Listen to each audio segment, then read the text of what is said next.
그놈의 지식 창업, 그 초보가 왕초보를 가르치는 사업, 무자본 창업, 이제는 하시면 안 된다니까요. 안녕하세요 여러분, 파인더 드림입니다. 코로나 때부터 이 디지털 노마드, 무자본 창업이라는 단어가 굉장히 유명해지기 시작했고, 거기에다가 이제 자청님이나 심사임당님까지 가세를 하다 보니까 이 지식 창업에 대한 불이 굉장히 뜨거워지기 시작했어요. 그래서 전문가만 무언가를 가르칠 수 있다는 그런 개념에서 벗어나서 이제 초보와 왕초보를 알려줄 수 있다라는 개념이 새롭게 나오면서 누구나 조금 뭔가를 배워서 강의나 전자책을 판매하는 이른바 지식 창업이 여전히 유행을 하고 있고요. 그에 대한 강의들도 여전히 많이 있습니다. 그래서 2, 3년 전까지만 해도 지식 창업으로 월 수천만 원을 버는 뉴페이스들이 굉장히 많이 나타나기도 했는데요. 24년이 시작된 지금은 지식 창업을 시작해서 수천만 원을 벌고 있다는 사람들이 새롭게 그렇게 나오지 않고 있어요. 자, 왜 그럴까요? 자, 그러면 지식 창업이 이루어지는 시스템을 좀 봐야 되는데, 그 시스템을 보시면요, 피라미드의 공식을 조금 예로 들 수 있어요. 자, 가장 아래에 위치한 왕초보들 위에 초보가, 그 위에는 중고수, 맨 위에는 전문가가 위치하고 있죠. 우리는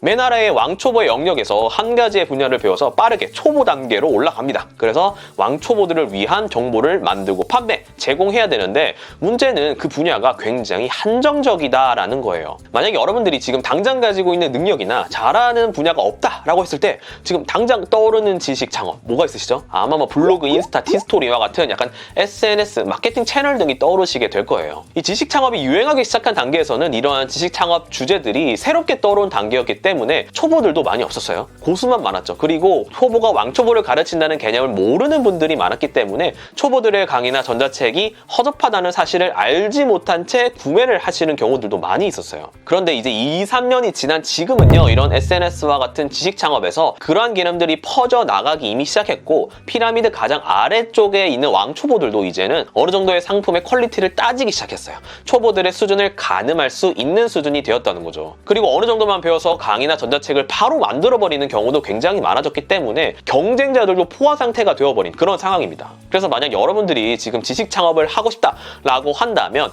여러분이 평소에 해당 업종에서 일을 해본 경험이 있거나, 혹은 하려고 하는 분야에서 일정한 결과를 낸 적이 있거나, 혹은 그런 경험이나 데이터가 없다면 기존의 블로그나 유튜브, 인스타와 같은 포화 시장에서 벗어나서 나만의 포지션을 구축할 수 있는 그런 지식 창업 분야를 설정하실 수 있다면 저는 지식 창업을 추천드립니다. 혹은 시장을 변경해서 온라인에 판매를 하는 것이 아니라 오프라인 강사나 시니어 강사로 활동하신다면은 그건 좋은 방법이 될 수 있어요. 하지만 24년 막연하게 무자본 창업이나 돈이 안 드는 지식 창업을 시작해야겠다라고 무언가를 생각하시고 시작하시려고 하셨다면 정말 잘 생각해 보셔야 됩니다. 자, 그래서 24년에 지식 창업을 시작하고 싶으신 분들은 반드시 이 세 가지 순서로 해보시기 바랍니다. 첫 번째는요, 지식 창업의 종류를 선택을 하셔야 됩니다. 하지만 중요한 것은요, 대중적인 주제일수록 수익화 기간이 늘어난다는 겁니다. 만약에 여러분들이 블로그로 지식 창업을 하고 싶다고 해서 블로그 상위 노출이나 운영법으로 지식 창업을 했다면 판매가 일어나지 않을 확률이 높아요.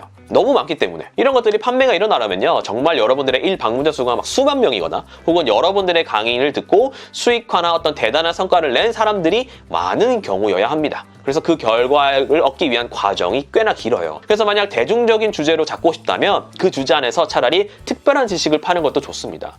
대행사 창업 과정이라든지 블로그 브랜드 관리 부업 방법과 같은 주제로 잡고 나서 창업을 하는 게 일반적으로 블로그로 어떤 지식 창업을 하는 것보다 훨씬 더 좋은 아이템이 될 수 있겠죠. 대중적인 주제가 아니고 시장이 조금 형성되어 있는 특별한 주제라면 더 좋겠죠. 예를 들어서 무슨 청소로 월 400만 원 번 방법이라든지 특이한 부업으로 300만 원을 추가 수익 낸 방법들이라면 더 좋겠죠. 두 번째는 여러분들을 알려야 됩니다. 단순히 블로그에 글을 적는다는 것이 여러분들을 알리는 것이 아니에요. 자, 매출이 오르기 위해서는 판매액과 판매수 둘 중에 적어도 한 개는 올라가야 되는데, 초반에 여러분들이 판매할 전자책이나 강의는 판매액이 높지 않기 때문에 판매수를 늘려야 돼요. 그렇기 때문에 블로그나 인스타, 유튜브 등 할 수 있는 채널은 모두 운영하시는 것이 좋습니다. 대신 일상글이나 맛집 같은 글을 적는 것이 아니라 여러분들이 판매하고 있는 상품에 관련된 내용으로 꾸준히 올리시는 것이 좋아요. 그러면서 무료 전자책이나 이벤트를 해도 좋겠죠. 이런 활동들을 유료로 하실 수도 있습니다. 이 초반에 여러분들이 브랜딩이 안 된 상태다라고 한다면 여러분을 알리는 속도가 늦을 수밖에 없기 때문에 구글이나 메타 광고를 통해서 초반에 돈을 태우면서 빠르게 인지도를 쌓는 것도 좋은 방법이 될 수 있어요. 저는 오히려 이 유료 방법을 조금 추천드립니다. 유료 광고를 돌리면서 판매량을 체크하면서 내 상품이 좋은지 안 좋은지 빠르게 시장 반응도 빠르게 파악할 수 있기 때문이에요. 세 번째는 판을 짜야 한다입니다. 시작하시는 거 좋아요. 좋은데 많은 지식 창업가들이 오래가지 못하는 이유는요. 큰 판을 짜지 못해서예요. 만약에 여러분들이 지식상품 전자책을 만들어서 첫 달에 100만 원이 팔렸어요.